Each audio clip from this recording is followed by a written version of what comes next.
오늘은 이제 욥기를 살펴보겠습니다. 성경 개관에 대한 설교, 욥기 42장 1절에서 10절의 말씀을 가지고 상실한 자에게 주시는 말씀이란 제목으로 함께 욥기를 살펴보도록 하겠습니다. 성도님들, 한 주 동안 평안히 지내셨습니까? 요즘 사는 것이 쉽지 않다고 말씀하시는 분들이 참 많습니다. 이유는 경제적인 이유도 있고 또 여러 개의 환경적인 문제도 있습니다. 그 중에서도 사람의 관계에 대한 그 힘듦을 토로하시는 분들이 많습니다.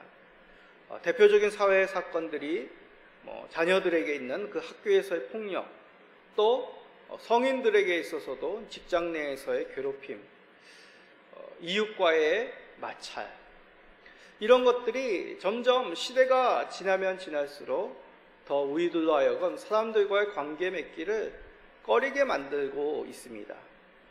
이것을 단어로 표현하면 사람과의 관계 상실이라는 단어로 표현할 수 있습니다. 상실이란 뜻은 관계가 끊어지다, 헤어진다, 그런 의미가 바로 상실이란 단어에 담겨져 있습니다. 그것이 굳이 대상이 아니더라도 가치관, 기업, 명예 등과 같은 것으로 상실이라 말을 쓸 수가 있습니다. 그런데 성도님들, 그거 아십니까? 우리 기독교 개신교에서는 이 상실이 무척이나 친근한 단어입니다. 왜냐하면 사람이란 존재, 우리의 존재는 바로 상실한 존재이기 때문입니다. 성경은 그것을 말씀하고 있죠. 우리가 잘 알고 있는 창세기의 사건, 에덴 동산을 기억해 보십시오.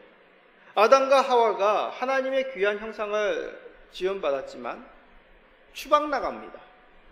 하나님의 형상이란 특권을 얻었지만 하나님과 함께 살 수 있는 그 귀한 자리에서, 귀한 직분에서부터 상실됩니다.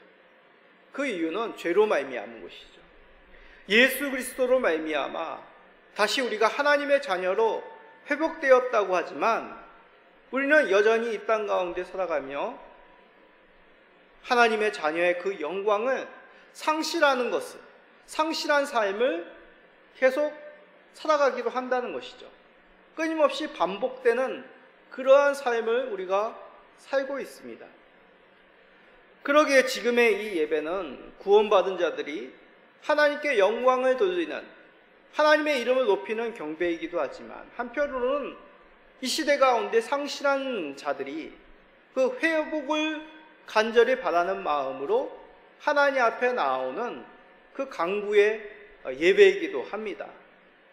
자, 이러한 내용을 가장 잘 담고 있는 성경이 바로 오늘 우리가 살펴볼 욥기입니다. 욥이라는 인물이 상실의 아픔에서 어떻게 회복되었는지를 살펴봅시다. 그리하여 이 상실의 시대 가운데 하나님의 자녀로 회복되시기를 간절히 간구드립니다. 자, 우리 성도님들은 욥기를 읽어보셨습니까? 우리 자녀들은 혹시 욥기라는 성경을 들어보신 적이 있으십니까? 이 욥기는 시편, 잠언, 전도서, 아가서와 더불어 이 5권 지혜서적 가운데 첫 번째 말씀입니다. 지혜서는 우리가 전에 앞에 살펴본 모세오경과 같은 율법서, 그리고 역사서와는 다른 형식의 하나님의 말씀입니다. 우리가 성경을 읽을 때 유의할 점이 무엇입니까? 각 성경은 그 형식에 맞게 읽는 것이 옳습니다. 예를 든다면 오늘 읽은 성경은, 이 욥기는 지혜서라고 말씀하였죠. 이 지혜서를 지혜서답게 읽어야지 이 욥기를 역사서와 같이 살펴보면 잘못된 이해를 가질 수밖에 없습니다. 욥기를 역사서처럼 읽으면 어떻게 될까요? 욥기가 언제 어디에 살았는가, 욥은 어떠한 사건을 당하였고 그리고 그 사건은 사실일까, 이를 통해서 하나님은 그 역사 속에서 무엇을 말씀하시는가, 욥기를 역사서처럼 읽으면 이렇게 보게 됩니다. 그래서 답을 얻지 못하거나 엉뚱한 결론을 얻기 쉽습니다. 욥기는 역사적인 사건을 통해 말씀하는 것이 아니라 한 사람, 이 욥이 당한 일들에 관하여 그의 친구들과 대화하고 하나님과 대화를 통해서 지혜를 들려주고 있습니다. 하나님께서 하나님의 백성들이 가져야 될 그 지혜를 깨닫게 하는 것이 이 욥기의 가장 큰 목적입니다. 자, 욥기를 바르게 이해하기 위해서는 구성을 살펴봐야 되는데 간단하게 보면 크게 세 부분으로 나눌 수 있습니다. 전반부는 욥이 어떠한 인물이냐, 그가 당한 일이 무엇인지를 알려줍니다.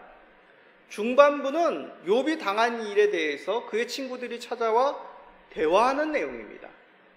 마지막 부분은 욥과 그 당한 일에 대하여 하나님께서 그 결론적인 대답을 들려주시는 그런 구성으로 되어져 있습니다. 쉽죠?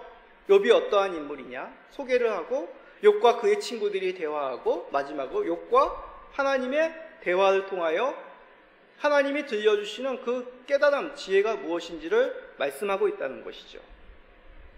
욥과 그가 당한 일, 그리고 이에 대한 친구들의 대화, 이것은 욥의 한 사람의 이야기가 아닙니다.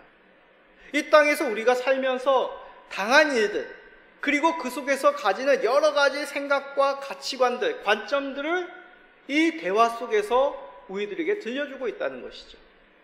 그 속에서 우리는 어떤 것을 깨달아야 할지, 그리고 회복해야 될 것이 무엇인지를 발견해야 되는 것입니다. 자, 이런 지식을 가지고 구체적으로 욥이 어떤 사람인지, 그가 어떤 일을 당하였는지 먼저 살펴봅시다. 욥은 한마디로 말하면 어느 시대, 정확히 어느 곳에 살았는지 알 수 없습니다. 그러나 욥에 대해서 설명하는 가장 중심적인 내용, 욥은 그 당시에 그 시대 사람, 그 지역 사람 가운데 가장 대단한 사람, 훌륭한 사람이었다라고 성경은 말씀합니다. 자, 욥기 1장 5절을 한번 읽어봅시다. 그들이 차례대로 잔치를 끝내면 욥이 그들을 불러다가 성결하게 하되 아침에 일어나서 그들의 명수대로 번제를 드렸으니 이는 욥이 말하기를 혹시 내 아들들이 죄를 범하여 마음으로 하나님을 욕되게 하였을까 함이라. 욥의 행위가 항상 이러하였더라. 자, 그들이란 것은 욥의 자녀들입니다. 욥의 삶은 자녀들을 함께 하나님 앞에 예배드리며 하나님 앞에 늘 성결한 믿음을 가졌던 아름다운 믿음의 가정이었다라고 말씀하고 있죠. 자녀들도 풍성하고 재물들도 그 당대에 가장 많은 자이고 또한 가족들도 모두 화목하였다. 함께 모여서 그 많은 가족들이 식사를 할 만큼 그들은 화목하고 믿음 좋고 풍성한 명문가. 그래서 이를 가장 압축적으로 나타내는 내용이 욥기 1장 3절에 있는 후반절에 있는 말씀입니다. 한번 읽어볼까요? 이 사람은 동방 사람 중에 가장 훌륭한 자다. 이 지역 모든 사람이 흠모할 만한 사람, 그 명성에 걸맞는 사람, 존경받는 사람, 믿음 좋은 사람, 그 사람이 욥이고 그 가정이 바로 욥의 가정이었다라고 욥을 소개합니다. 그런데 그가 당한 일이 무엇일까요? 가장 훌륭한 자였던 욥, 그리고 풍성한 그의 가정, 이 모든 것을 한순간에 잃어버리게 되었다라고 말씀합니다. 그의 모든 소유는 약탈자들이 빼앗아 갑니다. 자녀들은 장난집에서 만찬을 즐기던 중에 폭풍으로 모두 몰살되게 됩니다. 한 가지 남아있는 것은 건강을 잃은 욥과 절망에 사로잡혀 남편을 원망하는 아내뿐이었습니다.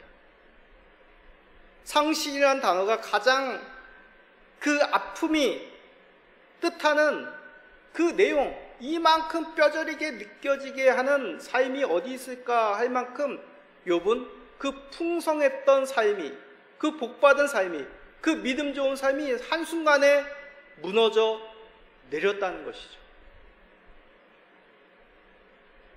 그런데 인생을 살아보고 보면 이러한 욥의 인생 충분히 우리가 가까이 느껴지게 됩니다. 욥이 당하고 있는 이 인생의 쓴맛, 상실의 괴로움은 바로 우리가 접하는 상실, 그 괴로움, 그 절망감, 이것만큼 잘 표현하는 사건이 있을까 여겨집니다. 욥의 사건을 통하여, 욥의 상실을 통하여 우리가 깨닫습니다. 첫 번째, 인생은 예기치 못한 상실을 당하기도 한다는 것을 우리에게 들려줍니다. 욥이 얼마나 훌륭한 인생, 사람들에게 흠모받는 인생을 살았느냐, 그거와는 상관없이 그도 상실을 피할 수밖에 없었다는 것이죠. 우리도 살면서 쉽게 이러한 인간들이 겪을 수밖에 없는, 사람들이 겪을 수밖에 없는 상실감을 쉽게 엿볼 수 있는 장소가 있습니다. 바로 병원과 장례식장입니다. 병원에 가면 어제까지만 멀쩡했던 사람이, 건강했던 사람들이 건강을 상실하여 고통을 호소하고 있습니다. 장례식장에 가면은 부자든 가난하든 나이가 젊던 나이가 많던 하나같이 자신이 예상하지 못한 그날의 이 땅의 생을 다하여 사진으로만 사람들에게 기억에 남게 됩니다. 사랑하는 자를, 사랑하는 친구를, 사랑하는 가족을 떠나보낸 그 가족의 상실감만 그 슬픔으로 장례식장에 보여지게 되는 것이죠. 이를 통해 상실은 우리 인간, 인류 모두의 삶이라는 것을 깨닫게 됩니다. 심장이 멎으면 사람에게 생명은 멈춰지죠. 상실이 우리 인생의 심장의 한 부분과도 같다는 얘기입니다. 인생이란 상실의 고통을 안고 살아갈 수밖에 없습니다. 사랑하는 성도님들, 오늘 어떤 상실의 아픔을 안고 이 자리에 앉아 계십니까? 기억하십시오. 그것이 바로 우리가 인생을 살고 있다는 증거입니다. 상실을 당하였다는 고통, 이는 우리가 인생을 살고 있음을 알려주는 또 다른 증거라는 것이죠. 그러기에 우리에게 필요한 것은 견디는 것입니다. 상실의 고통을 당하고 있는 것, 이상한 것이 아니기에, 우리의 삶의 한 일부분이기에 우리의 삶으로 받아들여야 된다는 것이죠.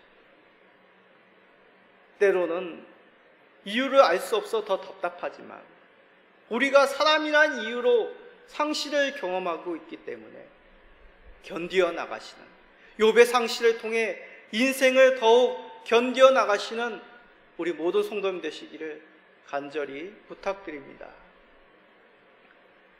자, 그런데 이 욥기가 인생이나 바로 쓴맛이야 라고만 그렇게 말한다면, 안 그래도 하루하루 삶이 답답하고 무거운데 더 인생이 힘들게 느껴지겠죠.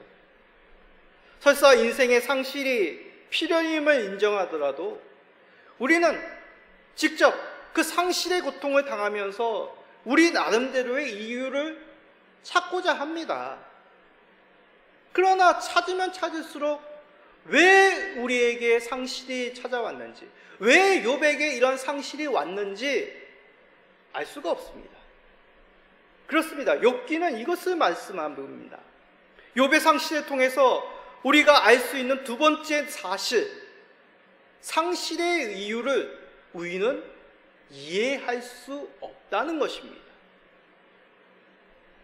왜 하나님께서 욥에게 상실을 주셨는가? 자녀들을, 그리고 그의 모든 소유를 다 잃게 만드셨는가?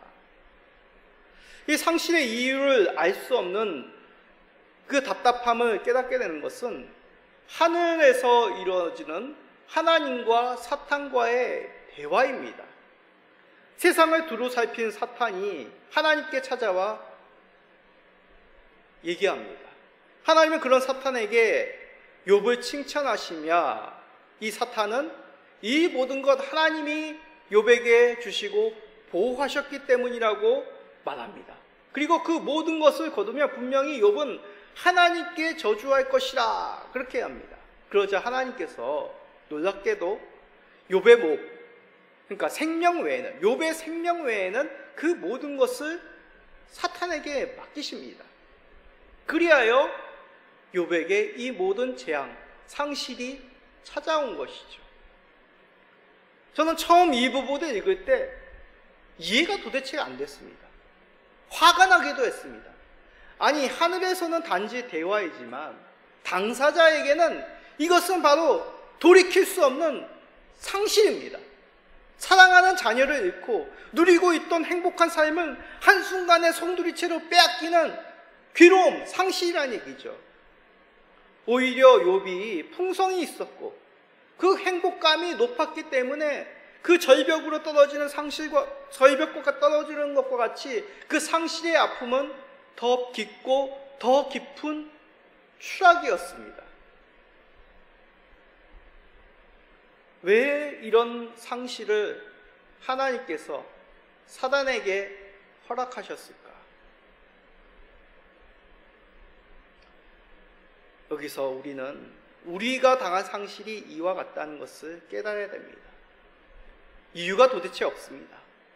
사람에게, 착한 사람에게, 하나님을 믿고자 하는 사람에게 왜 이런 상실의 고통을 주셨는지 우리는 이유를 알 수 없습니다. 그럼에도 우리는 상실의 이유를 찾고자 하죠. 그래서 나름의 이유를 찾아냅니다. 그 내용이 바로 욥과 그를 찾아온 세 친구의 대화의 내용에 담겨져 있습니다. 사실 욥기를 읽어보면 대부분의 분량이 이 욥과 세 친구의 대화의 내용이 욥기를 차지하는 대부분의 분량입니다. 욥의 세 친구의 이름은 엘리바스, 빌닷, 소발이랍니다. 이 세 친구가 욥을 찾아와 세 번의 내용을 거쳐서 세 번의 주기로 순환하며 묻고 대답합니다. 그 대화의 내용을 살피면 이렇게 간단하게 요약할 수 있습니다. 세 친구는 욥에게 너에게 일어난 나쁜 일의 원인은 하나님께서 죄를 범한 너에게 벌을 주는 것이야. 그렇게 욥을 다그치죠. 이에 대해서 욥은 항변합니다. 아니다. 나는 결코 하나님께 죄를 범하지 않았다. 물론 이 욥의 대답은 죄가 없는, 자신이 죄가 없는 완전한 자라는 뜻이 아닙니다. 이런 상실의 원인이 될 만큼 심각한 죄를 범하지 않아야 하였다는 그런 뜻이 이 욥의 항변에 담겨져 있습니다. 그러나 친구들은 거듭 회개하는 자에게 복을 주시며 행한 대로 받으리라는 정통적인 지혜로 욥에 대해서 다그치게 되는 것이죠. 한 구절, 가장 유명한 말씀 한 구절을 한번 봅시다. 욥기 8장 7절입니다. 내 시작은 미약하였으나 내 나중은 심히 창대하리라. 많이 본 말씀이죠. 주로 어디에서 보셨나요? 성경 구절을 보통 이제 가게 같은데 벽에 걸려 있는 그 성구에 보면 이 구절이 많이 걸려 있습니다. 그러나 이 말씀은 축복의 말씀이 아닙니다. 이 말씀은 욥의 친구 빌닷이 하나님의 공의를 언급하며 정결하지 못하였기에 이런 일이 일어났음을 확실하니까 다시 정결함을 회복한다면 하나님께서 너를 다시 창대하게 할 것이다 라는 그런 조언입니다. 하나님의 공의 가운데 욥의 상실을 이해하려는 그런 관점의 친구의 말인 것이죠. 이러한 내용은 신약에도 있습니다. 예수님 공생애 가운데 제자들이 맹인을 만나 예수님께 이런 내용으로 질문을 합니다. 자, 요한복음 9장 2절을 한번 읽어봅시다. 제자들이 물어 이르되 라삐여, 이 사람이 맹인으로 난 것이 누구의 죄로 인함이니까? 자기니까 그의 부모이니까? 자, 욥이나 욥의 친구나 예수님의 제자 모두 하나님을 믿는 하나님의 백성들입니다. 하나님을 믿는 자들로서 하나님께서 공의간에 이 땅을 판단하시고 사람을 또한 재판하시는 우리의 재판관이 되신 하나님에 대한 믿음, 그 하나님에 대해서 부인할 수 없습니다. 하나님께서 인생을 살피시고 공의롭게 판결하시는 하나님에 대한 그 신앙을 하나님의 백성들은 당연히 가질 수밖에 없습니다. 하나님께서 인생을 심판하신다는 것이죠. 그러기에 욥의 친구들, 예수님의 제자들은 상실에 대한 이해, 우리가 전적으로 부인할 수는 없습니다. 그러나 여기서 우리가 간과하지 말아야 할 중요한 사실이 있습니다. 이 사실이 다가 아니라는 것이죠. 욥의 친구들, 그리고 예수님의 제자들, 그리고 우리가 일반적으로 가지고 있는 생각처럼 우리 하나님은 1차원적인 하나님이 아니란 것입니다. 공의로우신 하나님, 다스리시는 하나님이라는 그 사실 한 가지만으로 이 땅에 일어나는 모든 일을 다 이해할 수 없다는 것이죠. 왜입니까? 하나님은 우리의 생각, 우리의 이해를 벗어나시는 만군의 하나님, 만우주의 하나님이시기 때문입니다. 자, 이것을 예를 들어 설명하겠습니다. 우리가 익히 알고 있는 과학의 한 분야, 한번 천문학을 생각해 보십시오. 과학이 발달함으로 사람들은 이 지구가 둥글고 지구가 태양 주위로 돌고 태양을 통하여서 많은 지구의 환경이 영향을 받는다는 것을 알게 되었습니다. 그래서 지구의 여러 현상은 태양으로 인하여 일어난다라는 사실을 알게 됐죠. 그런데 점점 과학이 발달하고 천체의 관측 장비들이 더 정밀해지자 어떠한 사실을 알게 되었습니까? 우리가 속해 있는 그 태양계도 이 거대한 은하계의 일부이고 이 은하계가 이 광대한 우주의 한 점에 불과하다는 것을 깨닫게 되었습니다. 지구는 그리하여 우주로부터 많은 영향력을 받고 있고 태양도 그것으로 한 부분에 불과하다는 것 알게 되었죠. 이렇듯 과학 한 분야에 있어서도 인간의 이해는 극히 일부분입니다. 어떤 영향이 있는 것인지 측량하지도 못한다는 것이죠. 우리가 알지 못하는 그런 부분에 있어서 또 다른 영향을 우리가 받고 있다는 것, 그 사실조차도 깨닫지 못한다는 것입니다. 그렇다면 하나님의 섭리는 우리가 다 깨달을 수 있다고 생각하십니까? 우리가 이해하는 분량으로 하나님의 행하시는 일들을 모두 이해하고 모두 설명할 수 없습니다. 물론 성경은 우리에게 하나님이 어떠한 분이신지를 알려주십니다. 이것을 계시라는 신학적인 용어로 표현하죠. 하나님은 성경을 통하여 자신을 드러내십니다. 알리십니다. 우리가 더욱 이 성경을 통하여 하나님이 어떠한 분인지를 알기를 원하십니다. 그러나 우리의 역량은 한계가 있죠. 그래서 우리의 본분은 일부 하나님을 이해하고 알 수 없는 부분은 겸손히 알 수 없음을 시인해야 된다는 것입니다.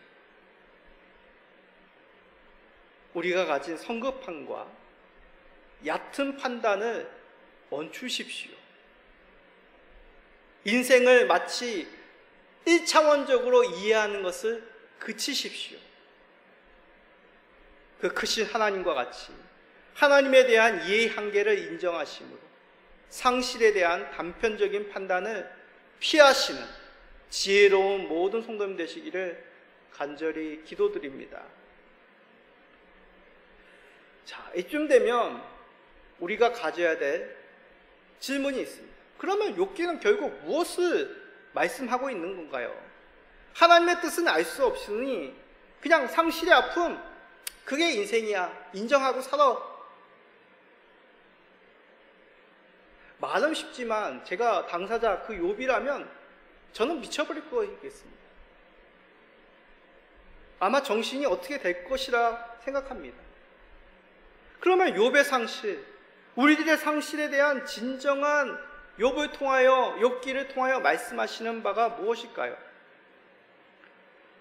하나님께서 이제 욥에게 내려오셔서 질문하는 장면으로 이 욥기는 마무리가 되게 됩니다. 하나님은 욥에게 묻습니다. 너는 우주의 모든 일들을 다 이해할 수 있겠느냐 하시면서 이 세상 만사에 대해서 폭풍과도 같은 질문을 계속해서 쏟아내십니다. 그 질문에 대해서 욥은 한마디도 대답할 수가 없었습니다. 왜요? 알 수 없으니까. 그런 욥에게 또 하나님은 질문하십니다. 너는 하나님의 공의로움에 대해서 다 이해할 수 있겠느냐? 이에 대해서 욥은 이렇게 대답할 수밖에 없습니다. 욥기 42장 4절 5절 우리가 읽었던 말씀이죠. 다시 한번 읽어보겠습니다. 내가 말하겠사오니 주는 들으시고 내가 주께 묻겠사오니 주여 내게 알게 없소서. 내가 주께 대하여 귀로 듣기만 하였사오니 이제 눈으로 주를 배움나이다. 무슨 말입니까? 욥은 상실의 이유를 알 수 없었지만 하나님을 알게 되었다고 얘기합니다. 공의로우신 하나님을 신뢰하게 되었다고 얘기합니다.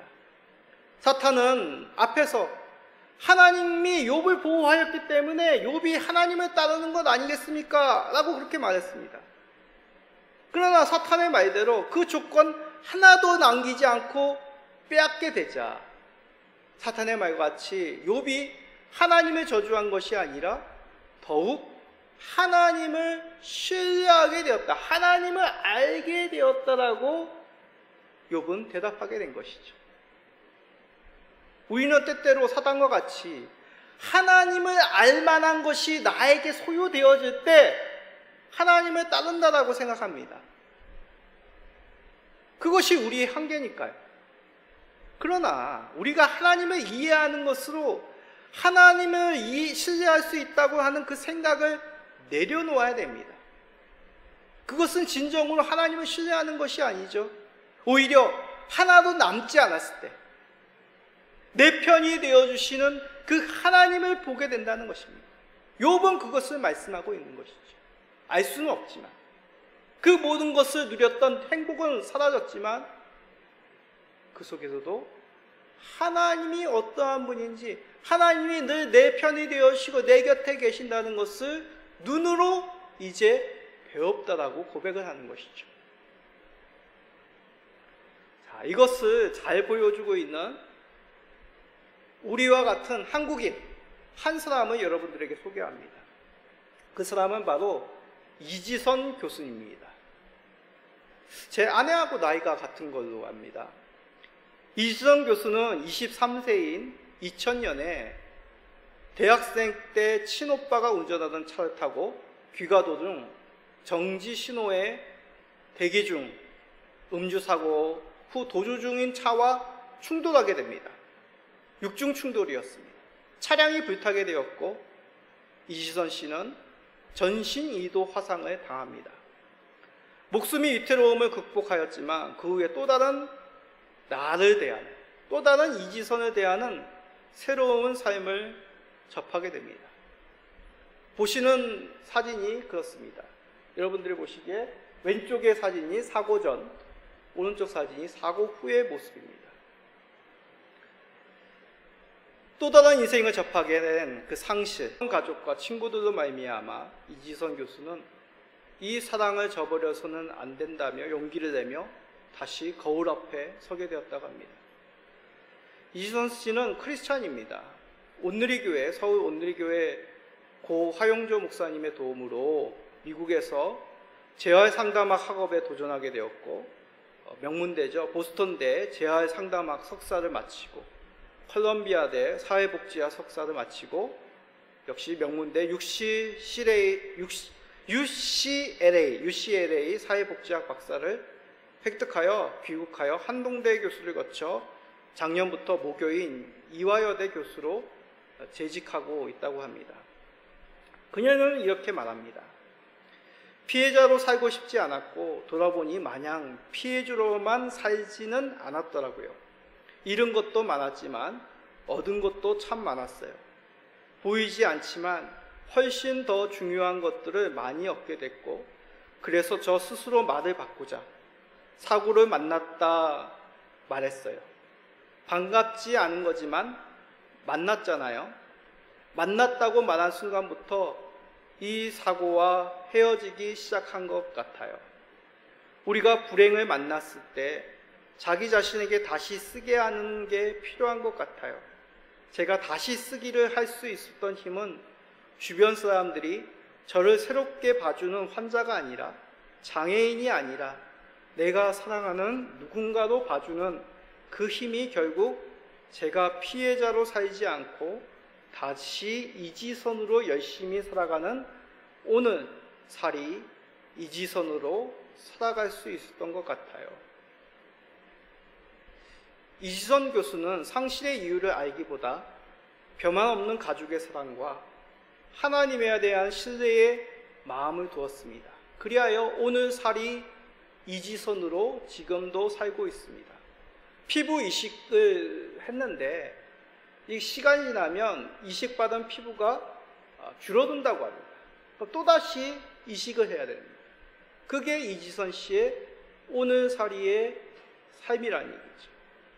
그런 상실의 아픔 속에서 이지선 씨는 변함없는 가족의 사랑, 변함없는 그 하나님에 대한 신뢰로 살아가고 있습니다. 예수님은 앞에 언급한 제자들의 질문에 대해서 이와 같은 대답을 하십니다. 요한복음 9장 3절입니다. 예수께서 대답하시되 이 사람이나 그 부모의 죄로 인한 것이 아니라 그에게서 하나님이 하시는 일을 나타내고자 하십니다. 제자들은 자신들이 가진 한계로 한 인생의 상실에 대해서 평가합니다. 그러나 하나님은 그 이상이었죠. 사람들 눈에는 상실이었지만 하나님의 계획 가운데 하나님의 일을 나타내고자 하시는 그 영광을 나타내기 위한 삶이라고 그 맹인에 대해서 말씀하십니다. 욥과 이지선 교수의 삶에서도 우리가 주목해야 할 것 외보다 변함없는 하나님입니다. 우리의 몫은 욥의 친구들과 같은 그 옅은 하나님에 대한 이해로 섣부른 판단을 합니다. 그거보다 하나님의 신실함을, 사랑을 이해하고 믿고 신뢰하고 사랑으로 나타내는 것이 우리에게 필요합니다. 욥은 후에 이전보다 풍성한 하나님이 주신 복을 누리고 더 많은 후손을 두게 됩니다. 이지선 교수도 말합니다. 꽤 괜찮은 해피한 인생을 살고 있습니다. 상실 이후에 절망이 아니라 해피함이 있는 오늘의 말씀입니다. 상실 속에서 하나님으로 말미암아 해피함을 찾으시는 그 상실의 아픔을 통해 더욱 하나님을 신뢰하시는 모든 성도님 되시기를 예수 그리스도의 이름으로 축복드립니다. 아멘.